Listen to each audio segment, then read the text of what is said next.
Lorsque l'avion touche la piste à une vitesse de 250 km/h, commence la phase la plus tendue du vol, le freinage. À peine quelques secondes séparent cette masse rugissante, pesant des dizaines, parfois des centaines de tonnes, de l'arrêt complet. On pourrait croire que les pilotes se contentent d'appuyer sur les freins et que l'appareil ralentit progressivement comme une voiture, tandis que les moteurs se mettent soudain à gronder encore plus fort. Pourtant, derrière cet instant très court se cache un travail d'ingénierie d'une complexité extrême, où chaque mécanisme et chaque fraction de seconde comptent. Pour mesurer à quel point cela est impressionnant, imagine un avion de ligne roulant sur la piste plus vite qu'une voiture de Formule 1, tout en devant s'immobiliser non pas sur des kilomètres, mais sur seulement quelques centaines de mètres. Et tout cela sans dérapage, sans étincelle et sans la moindre perte de contrôle. Comment une machine aussi gigantesque parvient-elle à accomplir ce qui semble impossible ? La première chose à savoir, c'est que l'avion possède bel et bien des freins, installés directement sur les roues du train d'atterrissage. Mais il ne s'agit en rien de freins comparables à ceux d'une automobile. Ici, on parle d'un système capable d'endurer des contraintes infernales. Lors de l'atterrissage, la température peut dépasser les 1000 degrés Celsius, une chaleur suffisante pour faire fondre le métal. Pour y résister, on utilise des freins multidisques, comprimés avec une force inimaginable grâce à un puissant système hydraulique. La pression qui y règne dépasse de plusieurs dizaines de fois celle des freins automobiles. Mais un problème subsiste. Si l'avion ne comptait que sur ses roues, elle ne tiendrait tout simplement pas. Même des pneus ultra résistants éclateraient sous une telle charge, et les disques de frein rougiraient jusqu'au blanc. C'est pourquoi les ingénieurs sont allés plus loin en intégrant des systèmes de refroidissement. Sur certains modèles, des ventilateurs intégrés font circuler l'air à travers les ensembles de freinage, accélérant la dissipation de la chaleur. Et sur les appareils les plus modernes, on trouve des freins en carbone. Plus légers, plus robustes et bien plus résistants aux températures extrêmes, ces mécanismes peuvent supporter des centaines d'atterrissages successifs sans remplacement.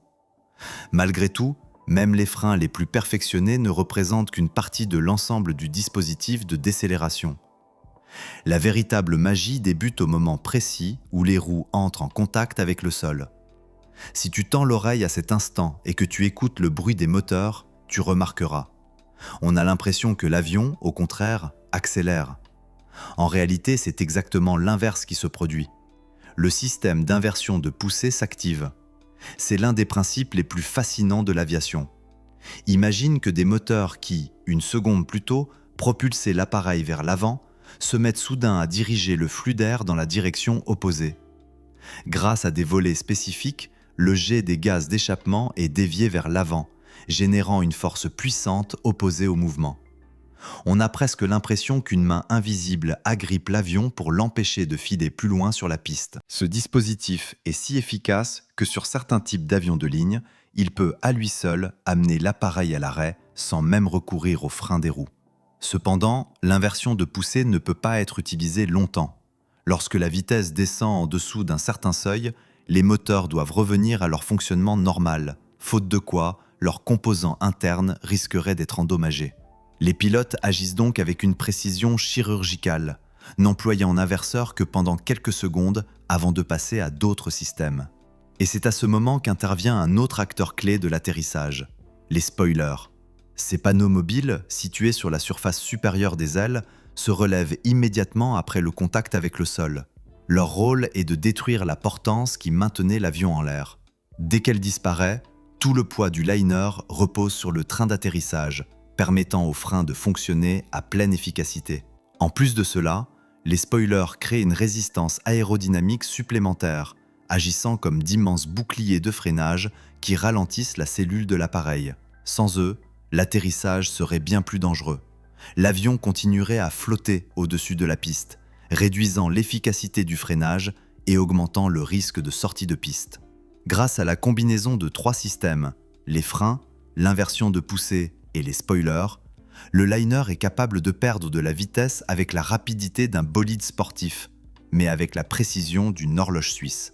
Et tout cela se déroule en quelques secondes à peine, tandis que les passagers ne perçoivent qu'un léger choc et entendent le rugissement des moteurs. Sous le fuselage se déploie un travail parfaitement coordonné de centaines de mécanismes. Chaque pièce, chaque valve et chaque capteur contribuent à ce que l'avion ralentisse exactement autant que nécessaire. Arrêter un avion sur la distance d'une piste d'atterrissage n'est pas un simple procédé technique, mais un véritable prodige d'ingénierie, affiné par des décennies d'essais et d'innovation. C'est précisément ici que commence la partie la plus spectaculaire de toute cette histoire. Mais avant d'aller plus loin, fais une pause. Si l'aviation t'intéresse et que tu veux comprendre comment ces géants défient les lois de la physique, n'oublie pas de soutenir la chaîne avec un like et un abonnement. De nombreuses découvertes étonnantes t'attendent encore. Mais que se passerait-il si un avion perdait soudain ses freins de roue ou si le système d'inversion de poussée venait à tomber en panne?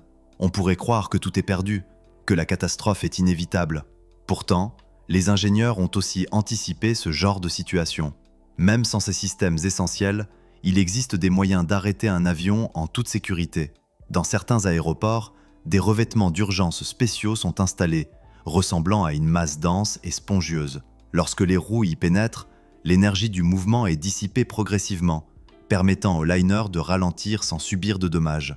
Dans l'aviation militaire, on utilise souvent des pistes entièrement recouvertes de mousse, qui réduit le frottement et aide à amortir l'atterrissage lors de situations critiques. Ces dispositifs peuvent s'avérer décisifs lorsque les freins ne fonctionnent plus du tout, mais cela ne représente que la partie émergée de l'iceberg. Il existe dans le monde des aéroports dont la piste est si courte que les pilotes doivent faire preuve d'une maîtrise absolue. Prenons par exemple le légendaire aéroport de l'île de Saint-Martin dans les Caraïbes. Les avions y atterrissent littéralement au-dessus de la plage, avec une distance jusqu'au bout de la piste extrêmement réduite. La moindre erreur de calcul et l'atterrissage peut tourner à la catastrophe. Ou encore l'aéroport de Madère au Portugal. Sa piste d'atterrissage est en partie construite sur des piliers de béton s'avançant au-dessus de la mer. Ici, les pilotes doivent tout calculer au centimètre près, afin de se poser exactement au début de la piste et de conserver suffisamment d'espace pour le freinage. Un autre fait étonnant, auquel beaucoup ne pensent même pas, est que les avions atterrissent presque toujours face au vent. Ce n'est ni un hasard, ni un caprice des pilotes, mais une règle stricte de l'aérodynamique. Le vent de face agit comme un frein naturel. Il génère une portance supplémentaire, même à faible vitesse, permettant à l'avion d'approcher le sol de manière plus douce et plus lente, sans risquer de perdre sa stabilité. Plus le vent de face est fort, plus la distance de roulage après le toucher des roues est courte. Si un avion tentait d'atterrir avec le vent arrière, la vitesse d'approche serait nettement plus élevée et la longueur du roulage pourrait augmenter d'1,5 fois à 2 fois. C'est précisément pour cette raison que la majorité des pistes d'atterrissage à travers le monde sont orientées en fonction des vents dominants, afin de permettre aux pilotes d'atterrir de la manière la plus sûre et la plus efficace sur le plan énergétique. Pose-toi maintenant la question: quel autre moyen de transport sur Terre mobilise autant de systèmes simplement pour s'arrêter? Pour une voiture, tout est relativement simple. Des freins aux roues, qu'ils soient à disque ou à tambour. Les trains, eux, utilisent des freins pneumatiques, parfois magnétiques, mais leur principe de fonctionnement reste assez direct. L'avion, en revanche, relève d'un tout autre univers. Ici, tout repose sur une interaction extrêmement complexe entre la mécanique, l'aérodynamique, la physique et les algorithmes informatiques. Aucun système ne fonctionne isolément. Tous jouent ensemble dans une véritable symphonie de précision. Les avions de ligne modernes réfléchissent littéralement pendant l'atterrissage, redistribuant les efforts entre les freins, la gestion de la poussée et les surfaces aérodynamiques. Cela démontre que l'aviation est l'une des réalisations technologiques les plus abouties de l'humanité, impressionnante non seulement dans le ciel, mais aussi au sol. La prochaine fois que tu seras passager et que tu ressentiras le léger choc du train d'atterrissage contre le béton, souviens-toi que l'arrêt est le résultat d'un travail synchronisé complexe de dizaines de mécanismes. L'inversion de poussée redirige l'air, les puissants freins hydrauliques retiennent les roues, et les spoilers sur les ailes annulent instantanément la portance, plaquant l'avion au sol. Tout cela se produit simultanément, avec une précision de l'ordre de la milliseconde. Sans cette coordination parfaite, chaque vol pourrait se terminer autrement. Mais ce n'est pas encore tout. Les avions sont capables de ralentir avant même que les roues ne touchent la piste. Avant l'atterrissage, Les pilotes réduisent la vitesse en utilisant les spoilers en mode de contrôle de descente et en ajustant finement la puissance des moteurs. Cet art exige une maîtrise et une attention exceptionnelles, car il faut ralentir l'appareil sans jamais compromettre sa stabilité. Sans ces manœuvres aériennes, de nombreux atterrissages seraient beaucoup trop dangereux, surtout par mauvais temps. L'un des exemples les plus spectaculaires s'est produit en 2017 à l'aéroport de Düsseldorf, en Allemagne. Ce jour-là, un gigantesque Airbus A380 de la compagnie Emirates effectuait son approche en pleine tempête. Le vent soufflait avec une telle violence que l'appareil avançait presque de côté, luttant contre les rafales jusqu'au contact avec le sol. Pourtant, grâce au savoir-faire de l'équipage et au fonctionnement précis de tous les systèmes, freins, spoilers et inversion de poussée, l'avion a pu se stabiliser et s'immobiliser complètement sans le moindre incident. Les images de cet atterrissage ont fait le tour du monde, devenant le symbole de l'importance capitale de la coordination des systèmes de freinage et du très haut niveau de professionnalisme des pilotes. Et maintenant, imagine ce que représente un atterrissage non pas sur une piste en béton, mais sur le pont d'un porte-avions. Dans ces conditions, les avions de combat doivent passer de 240 km/h à 0 en seulement 2 secondes. Pour y parvenir, on utilise des câbles d'arrêt extrêmement puissants et des crochets spéciaux